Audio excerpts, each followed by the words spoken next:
It's Joe from American Trucks, and today we're going to be taking a closer look at the PowerStop Z36 Extreme Truck and Tow Brake Rotor and Pad Kit, fitting all 07 to 18 Silverado 1500s. Now this is going to be the perfect setup for the Silverado owner that's looking to do some towing, and they're looking to take their brake setup to the next level with something that's more aggressive than stock. So what do we have going on here with the Z36? Well, this is going to be PowerStop's most aggressive pad and rotor setup. This is going to be designed for the guy that's doing some 4x4ing, some off-roading, and a little bit of towing to and from the lake house, the trail, something like that. Any extra added weight in the bed, this is designed to hold up to that extra stress and heat generated by brake components by having that extra weight. If you were looking to tone it down a step, the Z23 is going to be for the daily driver, and the Z17 is going to be for more stock applications. Something like this, it's going to sit at the top of the range, a little bit more aggressive than both of those other options. So what do we have that contributes to that? First things first, let's dive into the brake pads. Heavy duty ceramic carbon fiber brake pads here. So they're going to be a little bit more quiet than the factory stuff. They're going to last a little bit longer than the factory stuff, and on top of that, they're going to produce less brake dust, which helps clean up the wheel well area a little bit. We also have some slotted and drilled 13-inch G3000 rotors. They're zinc plated, which is going to help keep the rust down, keep these things looking shiny. We also have that slot, which is going to help clean up the braking surface a little bit, also vent out any gases generated from that heat. Now, speaking about heat, the drilled areas on this, they basically lead right into the venting for the rotor. That's going to keep the heat away from that braking surface into the venting and away from the braking components, which is exactly what you would need in that situation where you're towing something heavy, you're going downhill, you're on the brakes for a long time. This is going to hold up way better than the factory stuff. This setup also looks really cool as well. The slotted and drilled setup definitely is race car inspired. It does serve some functionality too. If you wanted to complete the look, PowerStop does offer this with some painted red calipers as well. Pricing for this kit, however, is going to drop in right around 240 bucks. Now keep in mind, this is just the front kit. If you wanted to do the rear, the Z36s are available with a set of rear rotors and pads as well. But what you're getting in this one, going to be 2 front rotors, 4 front pads, all the shims you need. You even get some slide pin bellows if those need to be replaced, and you get a little packet of grease to help you get the job done. So all in all, not a bad price to pay, and definitely a great upgrade for the front of any Silverado. So next up, let's get to the good stuff. Let me show you how to get these installed on your truck. Now, as far as that goes, this is going to be a standard brake job. If you've never done it before, there is a little bit of a process that goes into it. I'm going to walk you through exactly how it's done. I'm going to give it a 2 out of 3 wrenches on our difficulty meter. At most, if you come with the right tools, I think this will take you about 2 hours total. So without any further ado, let me show you what tools you might need and how it's done. Tools we use for this install will include an impact, ratchet, breaker bar, flathead, 19mm socket, T30 Torx pit, caliper hanger or bungee cord, wire brush, blue thread locker, some brake clean, brake parts lubricant. You do get a little packet of silicone grease in the kit from PowerStop, however, and last but not least, a caliper compressor. So the first thing you're gonna do, obviously get the truck jacked up safely, give it a push or two, make sure it's not gonna fall off the jack stands or lift. Then you can take the wheel off. We already did that off camera, so we could jump right into the install. We're gonna need the breaker bar and 19mm socket. We're gonna remove the caliper from our caliper bracket to begin.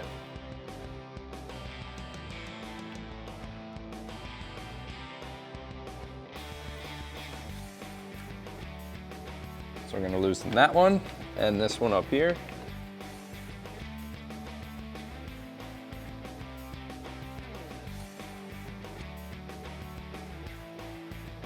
And then we can remove those two.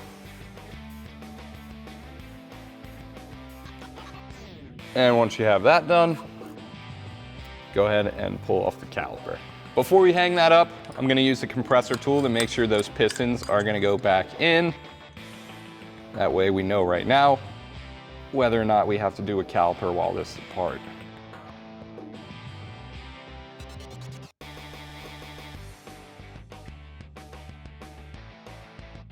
You can see they're sliding pretty smoothly. Get them all the way flush. Make sure we're not pinching any rubber there. And that looks pretty good. We can go ahead and hang that up. Next, we're gonna take out the pads. I'm gonna use a small flathead screwdriver to pry that out. Now, as this gets to the edge, there's a little release tab right here. There's another one up the top. You just wanna press that down on one side. And you can slide these out.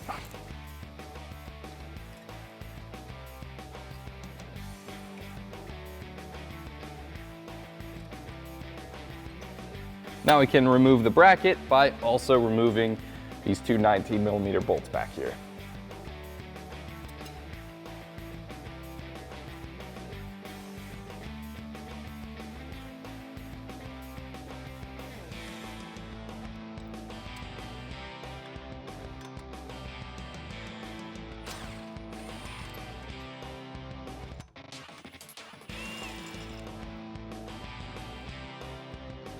So that's the caliper and pads taken care of. We gotta get this rotor out of here as well.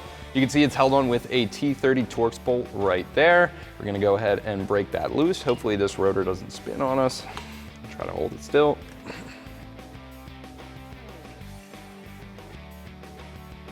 Now, as this is coming out, I could already see that the rotor is moving a little bit, and that's a nice sign. Lots of the times, the backside of the rotor top hat will be welded to the hub, just via rust. If that's the case, you could run a bolt into one of these two holes right here and sort of break the rotor loose that way, or you could throw a lug nut on, hit this with a hammer just to break that rust loose. But once you have that T30 out and the rotor rust broken off, you can go ahead and remove that from the hub. So now that we have everything off of our Silverado, I figured it would be a great time right now to put the old stuff next to our new power stops and draw some differences between these two. Like I said earlier, we're moving over to ceramic pads. That's where we're gonna start with our stock comparison here. Now the old stuff, that's gonna be semi-metallic, and ceramic is gonna be a decent improvement over that. Ceramic is gonna be a little bit tougher, a little bit quieter. You're gonna get a little bit less brake dust as well. And these are a little bit tougher on the rotor, but the pads should hold up a lot longer than semi-metallics would. Now they do come with some cons, however. The ceramics, they're gonna take a little bit more time to heat up, a couple brake cycles to really get these going and up to temp, and then you'll be at maximum braking pressure. Also, as you guys can probably tell, these are gonna be a little bit more expensive than the stock semi-metallic stuff as well. So that's definitely a consideration. Moving on to the rotors, you can see the factory one is gonna be blank, while on our new power stops, we do have the drill and slot. Now that's really an invention from rallying that was designed to work in wet or muddy climates, and a lot of times with a blank rotor you get a little bit of slip. With a drilled and slotted rotor, not as much. You get that really firm initial bite no matter what conditions you're in. Now these are gonna be great for towing as well. When you have a heavy load on your truck, you're going down a downhill, you're gonna have the brakes on for a long time, that is gonna make a lot of heat. Now, when you do that, braking components sometimes tend to polish themselves against each other. As that rotor is spinning around against the pads, you can sometimes glaze over, and that is really going to cut into your braking performance. The slots are gonna help break that up, so it's just gonna break up the contact every time it does, what, 1/8 of a revolution? So that is going to be an improvement. And the drilled holes on there, they're gonna help with heat dissipation just to really get that heat out and away through the vents of the rotor itself, which is gonna help with the braking performance. Drilled and slotted rotors do come with some cons. For what you get in braking pressure, you do lose in sort of the ability to keep these on the road. They do tend to wear a little bit faster, and on top of that, because of the drill and slot, you can't resurface these, so they're gonna be replaced more often than a blank rotor. So that's pretty much gonna do it as far as differences go between these two setups. So let's go ahead and grab our caliper bracket. We're gonna get our pads installed, and then we can move back to the truck. So here is our caliper bracket. A couple things you wanna look at before we do any work on this. Take a look at the slide pins. They should bounce back and forth freely. If they are seized up a little bit, you need to make the decision whether or not you can unseize them or if they need to be replaced. Ours are looking perfectly fine. All I'm gonna do for those is I'm gonna pop it out. You can see you can use some new grease. I'm gonna go ahead and give it a wipe down. And then I'm just gonna use this all-around brake parts grease. PowerStop does give you a little packet of silicone grease if you don't have this. But what I'm gonna use is this, just because it has a beauty of a brush. And I'm just gonna give that a nice thin line down the side. Now, before I go ahead and slide that in, take a look at these rubber bellows here. You wanna make sure that they're not dried out, cracked, anything like that. The kit does give you a couple of new ones, 4 in total, 2 for each side. If you need to replace those, you can pry them out with a flathead screwdriver and tap that one back into place. Ours look pretty good, so I'm just gonna keep that set in the back pocket if we do need them later on. Since I only did a straight line on that, give it a nice little spin. And then press it into place. We can do the same thing for this one.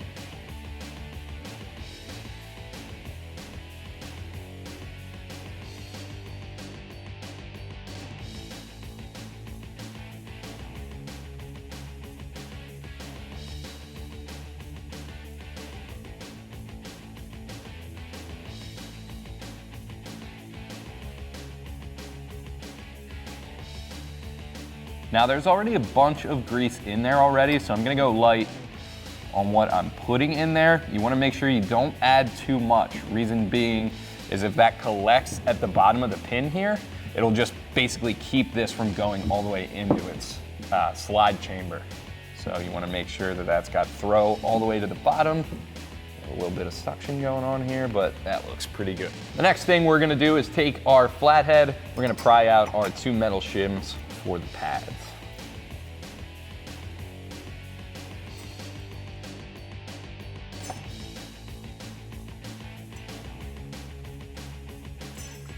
Now we've shot a lot of brake videos, so this caliper bracket is actually looking pretty clean. One thing I do want to say is if yours is looking a little bit dirty, get the rust out of there with a wire brush. Just a quick hit down the side.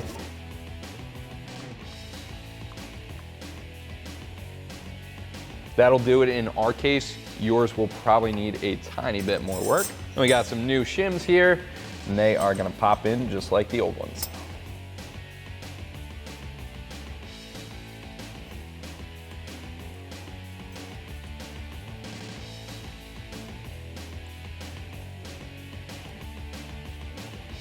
Now, once they're installed, I'm just gonna take a tiny bit of grease.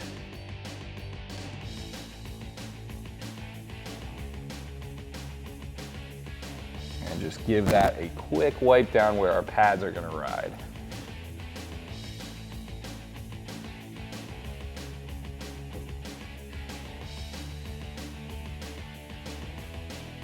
So at this point, we can go ahead and put our pads in. This one is gonna go toward the inside. You know that because of this wear indicator right here. Once this pad gets low enough, that's gonna hit the rotor and make a ton of noise letting you know that your pads are low. So you can go ahead and drop that in like so.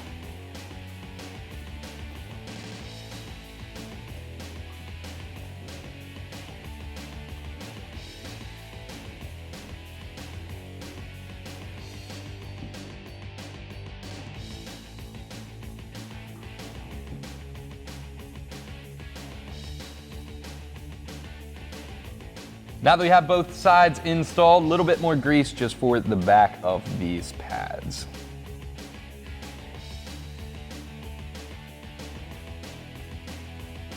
And no need to go overkill.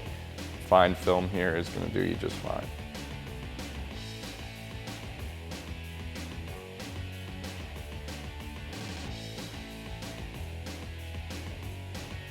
Now, before we head back to our truck, always a good idea to wipe down the rotor. A little bit of brake clean and a clean rag should do you just fine. Hold it over the trash can, spray it down, and wipe it off. So before we put that on, one thing I do want to mention is this hub can be a little rusty. If you need to hit that with a wire brush, do so now. And then secondly, you want to make sure you grab the right rotor. You can see this one says that sticker there, front passenger side. That's exactly what you want. And then you want that countersunk hole right there to line up with the threaded portion on the hub. You can drop this right in place. And then we can secure the rotor to the hub with the T30 we used earlier.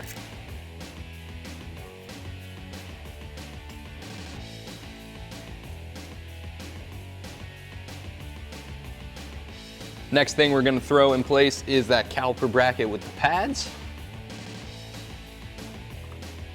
And I'm just going to line that up with the knuckle and then run through our factory bolts.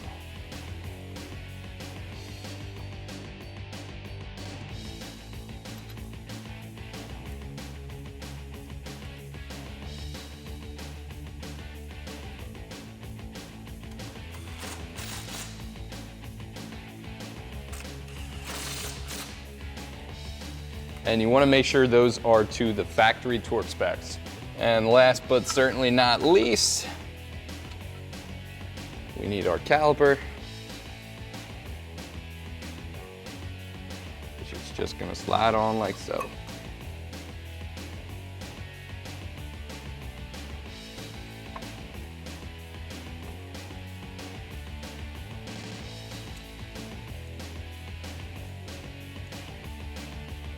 And once you push those slide pins in, this is going to get its factory bolts as well.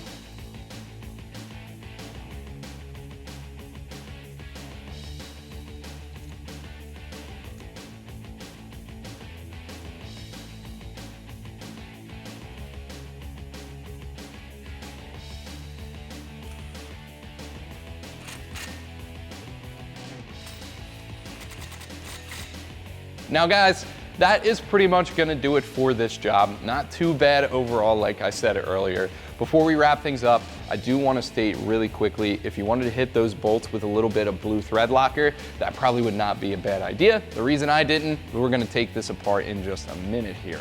Also, what you wanna do before you actually drive your truck out on the street, pump the brake before you move this thing at all. You wanna make sure pressure is built up into the system. Otherwise, you're gonna roll into something because your brake pedal is gonna hit the floor the first time you press it. So make sure you refill the pressure in the system before you take this thing for a spin. Last but not least, pop the hood, check the levels in the master cylinder, make sure everything is up to snuff, and then you can hit the road. But guys, that's gonna do it for me. It's also gonna do it for the PowerStop Z36 Extreme Truck and Tow Brake Rotor and Pad Kit, fitting all 07 to 18 Silverado 1500s. As always, thank you for watching. Keep it right here in American Trucks for all things Chevy.